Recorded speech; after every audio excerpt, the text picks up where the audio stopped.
All right, pop quiz. What exactly about the AK makes it so damn reliable? Is it the long-stroke piston-driven action, the fact that the gas system is very overgassed, or maybe it's because the gun can tolerate so much crud, carbon, dirt, etc., and just keep on ticking? Well, truth be told, all of those things contribute to the gun being reliable, but for me, the linchpin is the magazine. And thankfully, the AK-47 and the AKM both have a plethora of available, ultra-reliable magazines on the market today. But unfortunately, that doesn't mean that every mag made for the AK is so reliable. So thankfully, I've compiled a list of my top 5 magazines you can buy right now in 2022 that are god tier in terms of reliability and durability. But before we get into that, there's one thing I want to talk about, and that is what constitutes a reliable magazine. See, it's basically what's on the inside that counts, especially for polymer magazines. On a all steel bodied magazine like this Romanian example, you can see that it's built like a tank. It's constructed of heavy gauge steel, and it's folded and welded together. This thing will outlast your grandchildren and their grandchildren. It is built like a freaking tank. But it's heavy. So polymer magazines are kind of a solution to that, but there's an issue. They're not as durable unless they feature steel reinforcements. Now, why is that exactly? Well, you see, when a magazine is inserted into an AK, it rocks into place. An AR magazine goes straight up into the mag well, and if the gun ever falls on the magazine first in an AR, it's going to exert that force in a vertical line. There's no undue amount of force other than the fact that wherever it landed will be the focal point of that force. On an AK, because of the way the magazine rocks into place, a hit from right here, say the shooter jumping to the prone position, could cause this rear locking tab to tear off, thus rendering the magazine effectively worthless. Furthermore, the bodies themselves should also have steel reinforcements to prevent them from being crushed if they're stepped on or a vehicle runs over them. And then lastly, the feed lips themselves should also have steel reinforcements because the repeated motion of the bolt carrier group going back and forth, and dragging across those feed lips will eventually wear them down. Now, of all those 3 locations, I would say the feed lips are probably the least important, though if you're going to pay for everything else, you might as well get something that lasts in every regard. Now, with that out of the way, let's get to my top 5 magazines for the AK-47/AKM in 2022. And I'll start things off with my personal favorite and go-to for all these years, Surplus Steel. Now, these magazines, like I said before, are made from a heavy gauge steel that is folded and welded into place. They feature all steel feed lips, steel front locking lips, and a rear steel locking tab. And equally as important, these magazines also feature an anti-tilt follower, one of the first ones ever made, in fact. The result is an absolutely die-hard reliable magazine. So what's the downside? It's primarily weight. These things can weigh about 11.5 to 12 ounces unloaded, which gets very, very heavy with the addition of 30 rounds of 7.62 by 39.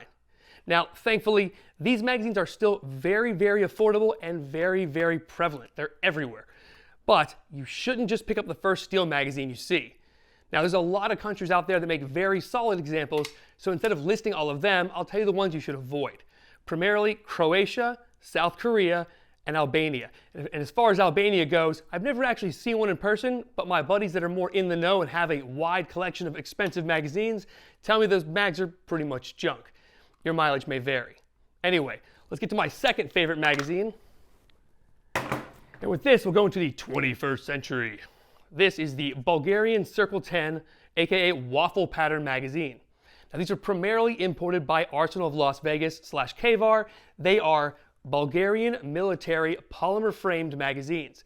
They feature steel reinforcements at the front lip, the locking tab in the back, as well as the feed lips.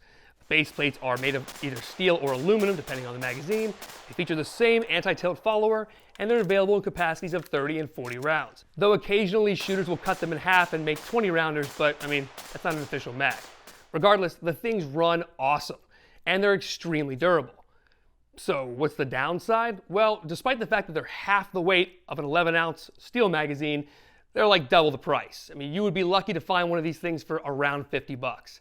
Now that said, they are absolutely die-hard reliable, and they're extraordinarily durable. They're an excellent magazine, but you gotta pay to play.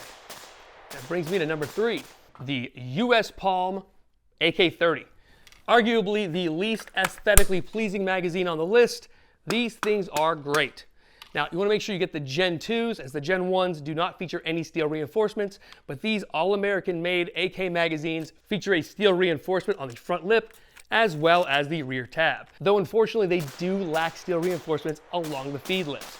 So their longevity is not going to be nearly as good as, say, a all-steel magazine or maybe a Bulgarian Circle 10. Now, the bright side, they're like a third of the price of the Circle 10. So these are great magazines that will last a very long time, and if you're short on change and want a lot of mags in your arsenal, they're a great option. Now, one thing to keep in mind is they do not lock up properly in the Galil Ace series of pistols and carbines because they are just too wide at the top. Other than that, good to go. And that brings me to number 4, and what I believe to be the most handsome magazine on this list, Bakelite Surplus. This was Russia's first attempt at making a polymer AK magazine, and it's not true Bakelite, but an obnoxious substance that I'll list here down below. But essentially, it is a wood grain impregnated polymer with steel reinforcements along the body, at the front lip, rear tab, and of course, on the feed lips. These magazines are awesome. They're fairly lightweight, but they're a little bit brittle, and that's the main downside. That and the fact that they're becoming more and more expensive every day. Expect to pay around $40 to $50 for these magazines, and upwards of $100+ for the 40 rounders or anything that has kind of rare markings on it. And despite being a quote-unquote collector's piece, these mags are still good to go. You should feel completely comfortable and confident running them in very serious use scenarios. And that brings me to number 5. This is the most modern magazine on the list. This is the Magpul AK PMAG Gen 3, or Gen 3 M3. The big difference between this and your standard AK PMags is the addition of a steel lip in the front and a steel locking tab in the rear. Just like pretty much everything Magpul, these things run and run and run and run, and unlike the original AK PMags, can tolerate a little bit more abuse because of those steel locking tabs. Now, that doesn't mean these things are going to be quite as durable as, say, a Circle 10 magazine, but they are a fair bit cheaper, around $30 to $35. Now, personally, I don't love the way they look in otherwise traditional-looking guns, but if you want a die-hard reliable magazine and you're a big AK fanboy as well as a big Magpul fanboy, these mags are good to go. Well, that wraps up the top 5, and I want to list some runners-up. One in particular, the slab-sided, commercial-made Bulgarian steel-reinforced polymer magazine. These guys are about $20, $25, extremely reliable. They're not quite made to the same standards as, say, a Circle 10 magazine, but they are still excellent magazines. And if you have something like this Kalashnikov USA KR-103 side folder, it looks pretty close to a genuine AK-103 magazine, and on the bright side, doesn't cost $300. Anyway, that's my wrap up for all these magazines, guys. Tell me if I missed any that you like, or if there's any magazines you wish were on this list that weren't, or that I'm a moron and I don't know anything about these guns, even though I've been shooting them for like 20 years. Who knows, maybe I missed something. Anyway, for AmmoLand TV, I'm Jim Grant. Don't forget to like, comment, and subscribe. And of course, as always, I will catch you guys on the flip side.